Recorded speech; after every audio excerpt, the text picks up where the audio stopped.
My dear Shine family members, good morning. पिछले कुछ दिनों से जब से लगातार मैं शाइन परिवार के कस्टमर्स एसोसिएट इन सभी लोगों से उनकी लायबिलिटी उतारने के लिए जब से मैं डायरेक्ट लगा हुआ हूं, इन्वॉल्व हुआ हूं, तब से कई ऐसी भ्रामक बातें मेरे सामने आ रही जिससे जानने के बाद मुझे काफ़ी कष्ट भी हो रहा है। ये जान करके जो बातें फैलाई गई, जिन लोगों ने फैलाया, मतलब ऐसी सी बचकने वाली बातें हैं कि जिसने वाकई में बहुत से लोगों के दिल और दिमाग को बिल्कुल ख़राब करके रख दिया। जाहिर सी बात है, अगर एक इंसान किसी पे भरोसा करता है और वो जिस पर भरोसा कर रहा है वही उसको बरगलाने पर आ जाए, वही उसको गलत राह दिखाने पर आ जाए, तो कोई भी कस्टमर हो, कोई भी एसोसिएट हो, वो उस राह पे चला ही जाएगा। शाइन परिवार का 2019 के बाद का जो हादसा हुआ है, उस हादसे में मैं आपको अपना ये नहीं कह सकता हूं कि अपना दिल चीर कर दिखा सकता हूं कि कभी भी एक मिनट के लिए भी मैंने ये नहीं सोचा कि शाइन परिवार का नाम खत्म हो।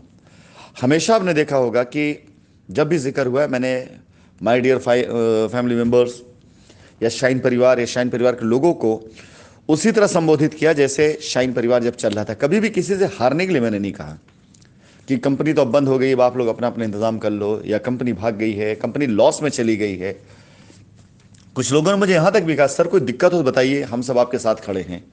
तो मैंने लोगों से कहा, नहीं कोई दिक्कत की बात नहीं, आप सब लोग अपना अपना काम करिए। लेकिन जो भ्रामक बातें जिसमें लोगों को बताया गया कि कंपनी पैसा लेकर भाग गई, अब ये एक ऐसी बात है जो लोगों के दिमाग से ही नहीं निकल रही है। पढ़े लिखे लोग, समझदार लोग, अक्लमंद लोग, जिनको मैं जानता हूं कि हाँ इनके पास सोचने समझने की बुद्धि है, उन जैसे लोगों को मैंने देखा कि वो इस बात पर यकीन करने लगे हैं कि कंपनी लगता है भाग गई है, पैसा लेकर भाग गई है। कैसे ये पॉसिबल हो सकता है कि एक कंपनी जो पैसा लेकर भागने की प्लानिंग कर रही, वो हजारों करोड़ रुपए का लैंड बैंक इंडिया में छोड़ करके आई हो, अगर ये भागी है तो। कैसे पॉसिबल हो सकता है कि एक कंपनी जिसके बारे में भ्रांति फैलाई गई हो कि 60,000 करोड़ रुपए कंपनी लेकर भाग गई है, उस कंपनी के डायरेक्टर इंडिया के अंदर अपना समय बिता रहे हो, फाइट कर रहे हो, रोज रजिस्ट्री कराने की तैयारी कर रहे हो, किसान से बात हो रही हो, लैंड मैनेजर से बात हो रही है, उसके बाद अपने आप को सरेंडर करके आज पिछले 10 महीनों से भी ज्यादा समय से वो अंदर रहते हुए इस लड़ाई को लड़ रहे हैं। कैसे ये पॉसिबल है? एक कंपनी जो भाग गई, उसका चेयरमैन, जो यकीनन आप माने या ना माने पिछले 3 सालों से अपने कामकाज और अपनी व्यवस्थाओं से अपने आप को सुरक्षित रखते हुए लगातार आप लोगों से टच में रहने की कोशिश करता है। कैसे ये पॉसिबल है कि कंपनी जो भाग गई है वो अपनी महंगी से महंगी ज़मीनों को वहाँ पर ऐसे ऐसे अनाड़ियों को, ऐसे ऐसे बिल्कुल नए नौसिखियों को दे देती है लाइबिलिटी उतारने के नाम पर, जो कई बार जाने में और कई बार अनजाने में गलत रजिस्ट्रियाँ भी करा देते हैं। कैसे पॉसिबल है कि कंपनी जो हजारों करोड़ के ऐसे एसेट छोड़ करके आई है, जो अगर उसका सौदा कहीं बाहर किया जाए तो 1,000 करोड़ ना सही 2, 4, 500 करोड़ रुपए तो ऐसे निकल के आ सकते हैं। कैसे पॉसिबल है इस कंपनी का भाग जाना जो 2019 तक कस्टमर्स को पैसा दी हो?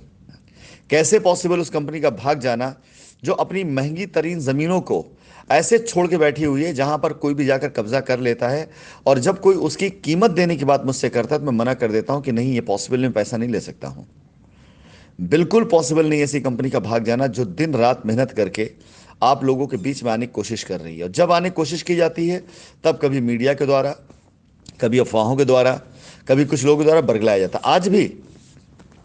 आज कुछ लोगों ने साइट विजिट जब करी और उनसे मेरी बातचीत हुई, तो उन्होंने बताया कि उनके सीनियर अपलाइनर, जिन्होंने उनके किए गए काम का मैक्सिमम बेनिफिट लिया है, चाहे कमीशन के तौर पे लिया हो, चाहे वो रिवॉर्ड्स के तौर पे लिया हो, वो उनको ये समझाते हैं कि थोड़ा संभल कर काम करना, कहीं ऐसा ना एसटीएफ वाले तुमको उठा ले जाए।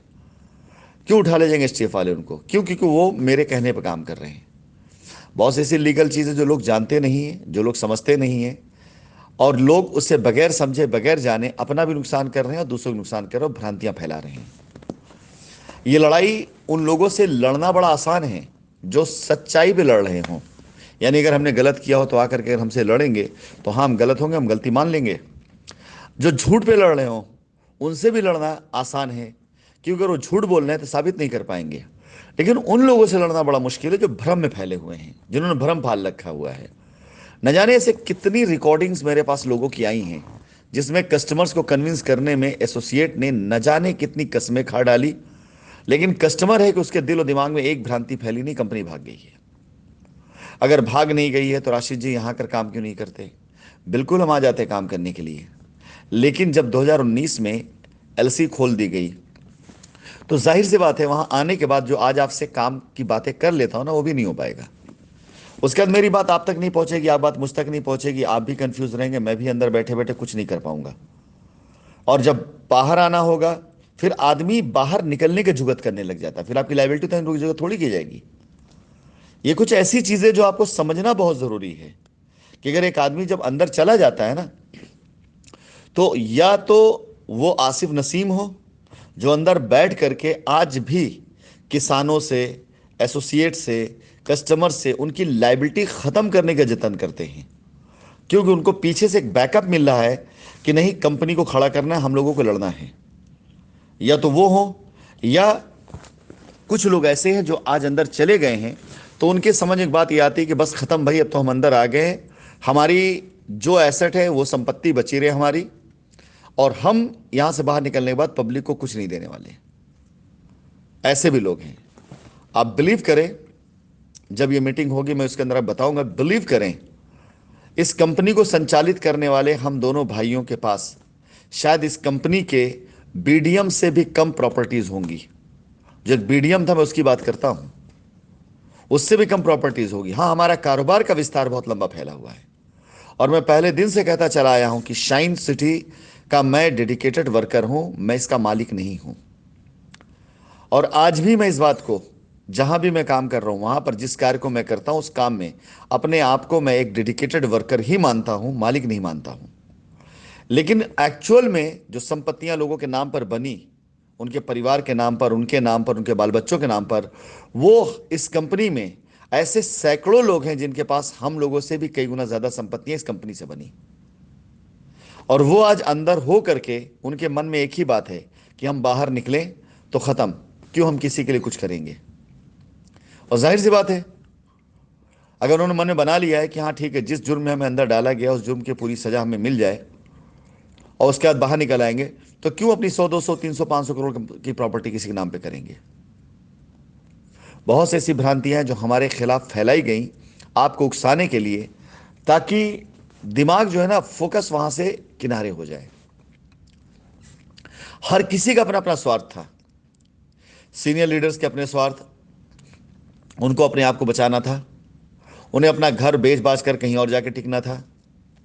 उनके नीचे लीडर का अपना स्वार्थ, कि जब उन्होंने देखा उनके ऊपर वाला उनकी मदद नहीं कर रहा है, कस्टमर उन पर प्रेशर बना रहा है, तो उनका अपना स्वार्थ, भाई जाओ एफआईआर कर दो, हमसे कोई मतलब नहीं है। एफआईआर करवाने वालों का अपना स्वार्थ, उनकी दुकानें चल रही हैं। तो जब कंपनी के भागने में हजारों लोगों का फायदा हो रहा है तो क्यों चाहेंगे कंपनी लौट करके आए।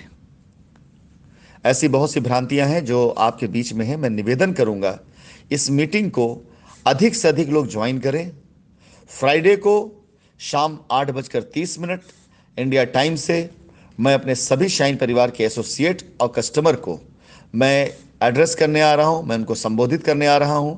इस संबोधन में हमारे एसोसिएट्स जो आज काम कर रहे हैं उनको ये सीख मिलेगी, ट्रेनिंग मिलेगी कि कस्टमर्स के सवालों का जवाब क्या और कैसे देना है, और कस्टमर्स को सही जानकारी मिलेगी।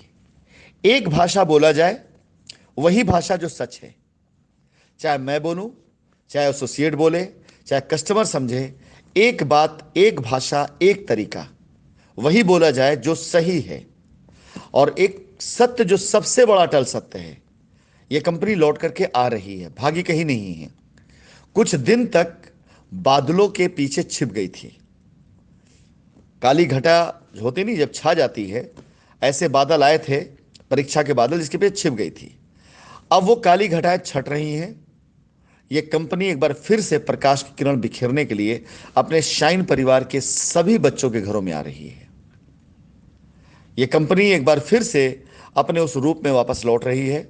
शुरुआत हो चुकी है। जो लोग आज साथ में काम कर रहे हैं उनको यह एहसास होने लगा है। आज वो मैदान में काम कर रहे हैं कंफर्टेबल होकर के, ना उन्हें साइट विजिट की दिक्कत है, ना उन्हें एक शहर दूसरे शहर जाने की दिक्कत है। एक छोटी सी टीम तैयार करके कुछ लोग शहर शहर जा करके लोगों से मिल रहे हैं, संगठित हो रहे हैं लोग। और एक वक्त ऐसा आएगा जब आप सभी देखेंगे एक साथ शाइन परिवार के हजारों लोग कहीं मैदान में जमा होकर एक साथ नारा लगाएंगे, जय शाइन सिटी का। रही बात लीगल का, मुकदमों का, उसकी टेंशन मत लीजिए। लड़ाई बिल्कुल सही डायरेक्शन जा रही है। इस बार कोर्ट के अंदर बहुत सी चीजों का खुलासा कंपनी करने वाली है। बहुत सी चीजें ऐसी हैं जो आपकी कल्पनाओं से परे है। ऐसे न जाने कितने झूठ हैं जिनकी परत उथड़ने वाली है। ऐसे न जाने कितने अफवाहें हैं, ऐसे न जाने कितने कोरे आरोप लगाए गए हैं जिनकी धज्जियां उड़ने वाली हैं। आप चिंता मत करिए। जिन जिन लोगों ने झूठे आरोप लगाए हैं, जिन लोगों ने झूठे पेपर लगाए हैं, जिन लोगों ने झूठे हलफनामा दिए हैं, उनकी गिरफ्तारी तक मैं नहीं रुकने वाला हूं। केस इसलिए उनके इल्जाम खारिज होना तो एक अलग बात हो गई, जब तक मैं उनकी गिरफ्तारी न करा तब मैं नहीं रुकने वाला हूं। यह मुकदमा तीन तरह से लड़ा जा रहा है। कस्टमर्स के हित के लिए, कस्टमर का हित सुरक्षित रहे ताकि उनको हम उनकी लायबिलिटी उतार सकें। कंपनी की इज्जत के लिए, कंपनी को बेगुनाह साबित करने के लिए कि हाँ कंपनी बेगुनाह थी। और तीसरी लड़ाई उन लोगों से जिन्होंने कंपनी पर झूठा आरोप लगाया है। विश्वास जानिए, उनकी सोशल मीडिया की पोस्ट, उनकी तरह तरह के बकवास, उनकी तरह तरह के अपशब्द, उनके तरह तरह के भ्रामक वीडियोस, ये सब इकट्ठे कर लिए गए हैं। और ये सारे सारे एविडेंस बहुत हैं इन लोगों को जेल की सलाखों के पीछे पहुंचाने के लिए। धन्यवाद।